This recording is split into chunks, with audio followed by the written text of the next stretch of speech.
ಏನ್ ಮಾಡಿರ್ಲಿ ಕಳ ಬಂದಿತ್ತ ನೋಡಿ. ನನ್ನ ತಪ್ಪಿದ್ದು ಇವ್ರಿಗೆ ಹಿಡಿದ ಈಗ ಚಲೋ ಆಯ್ತು ನಮ್ಗೆ.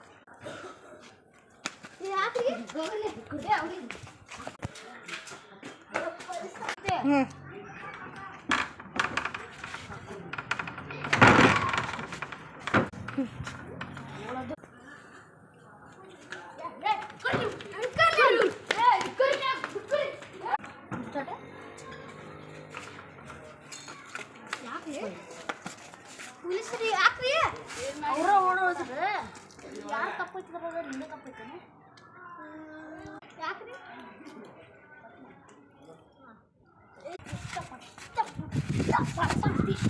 ಚಲೋ ಆಗಿದ್ರೆ ಸಬ್ಸ್ಕ್ರೈಬ್ ಮಾಡಿ, ಲೈಕ್ ಮಾಡಿ, ಕಮೆಂಟ್ ಮಾಡಿ, ಶೇರ್ ಮಾಡಿ.